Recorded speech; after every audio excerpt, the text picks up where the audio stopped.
IA contre Tor, c'est un face-à-face qui prend une tournure vraiment spectaculaire, un conflit qui pourrait bien redéfinir toutes les règles du jeu de la création à notre époque.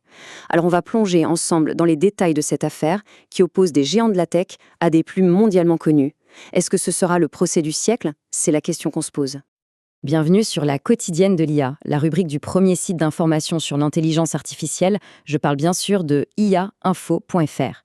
Pour ce décryptage, on s'appuie sur un article de Didier Taormina qui a été publié en novembre 2025 et qui décortique ce bras de fer juridique absolument historique. Voilà, tout est dit dans cette phrase. Elle résume parfaitement le cœur du problème. Il faut s'imaginer un peu le truc. Des milliers de livres, le résultat de, parfois, d'années de travail, qui sont utilisés pour nourrir une machine, sans que leur créateur n'ait jamais donné leur accord. C'est vraiment le point de départ de toute cette histoire. Bon, alors, entrons dans le vif du sujet. Voici le premier acte de ce qui s'annonce comme une véritable saga judiciaire. Le moment clé, c'est octobre 2025. Tout bascule. Un juge fédéral à Manhattan donne son feu vert. Et là, attention, ce n'est plus une simple plainte, non. C'est une véritable bataille juridique qui s'engage avec des conséquences qui pourraient être énormes pour toute l'industrie de la tech. Et alors, qui sont les combattants? D'un côté du ring, on a des figures emblématiques de la littérature. George R. R. Martin, bien sûr, le père de Game of Thrones, est en première ligne, avec d'autres grands noms. Et de l'autre côté, on trouve qui? OpenAI, la start-up derrière le phénomène ChatGPT, et son allié de poids, Microsoft. Les forces en présence sont colossales.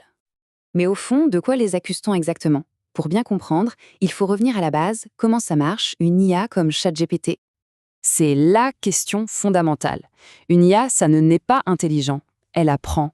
Et pour arriver à maîtriser toute la complexité de la langue, eh bien, elle a besoin d'une quantité absolument astronomique de matières premières. Ces systèmes, on les appelle des grands modèles de langage, ou LLM. On peut les voir un peu comme des cerveaux numériques qui auraient lu une bonne partie de tout ce que l'humanité a déjà écrit. Le but, apprendre à reconnaître des structures, des styles, et à la fin, à générer du texte tout seul. Et c'est précisément là que ça coince.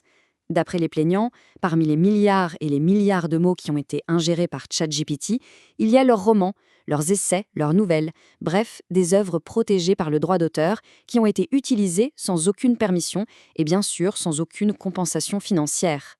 Et l'exemple qui a vraiment frappé les esprits, celui qui a pesé lourd dans la décision du juge, c'est celui-là.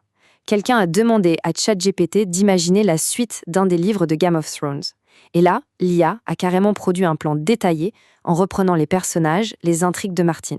Pour le tribunal, c'était une preuve assez tangible pour se dire « Ok, il pourrait y avoir une violation des droits d'auteur. » Et donc, le procès doit avoir lieu. Maintenant, voyons un peu comment chaque camp se défend. Parce que, évidemment, le débat est complexe. D'un côté, les auteurs crient à la violation massive de leurs droits. Pour eux, c'est une exploitation abusive de leur travail qui leur fait perdre le contrôle et bien sûr des revenus. De l'autre côté, l'industrie de l'IA se défend avec un concept du droit américain, l'usage loyal, le fameux fair use. C'est un principe qui autorise dans certaines conditions l'utilisation d'œuvres protégées sans permission, par exemple pour la critique ou la recherche. Ils affirment que cet usage est indispensable pour innover et que le résultat produit par l'IA est transformateur. En d'autres termes, ce n'est pas une simple copie, mais bien quelque chose de nouveau. La plainte des auteurs, elle s'articule en 3 points très clairs. Premièrement, la copie illégale des livres pour entraîner l'IA. Deuxièmement, la capacité de l'IA à générer des textes qui sont en fait des œuvres dérivées non autorisées. Et enfin, troisièmement, le fait qu'OpenAI et Microsoft tirent un profit commercial de l'utilisation de leur travail sans leur reverser un centime. Mais au-delà des arguments purement juridiques, ce procès soulève des questions qui sont fondamentales pour le futur de l'IA et de la création en général. Alors, projetons-nous un instant. Imaginons le scénario. La justice donne raison aux écrivains. Quelles seraient les conséquences? Eh bien, ce serait un véritable séisme. L'industrie serait obligée de revoir de fond en comble sa manière d'entraîner les modèles d'IA. Ça pourrait imposer la mise en place de systèmes de licence, de rémunération pour les créateurs. Un tel jugement créerait un précédent qui impacterait tout le monde, de Google à Anthropic.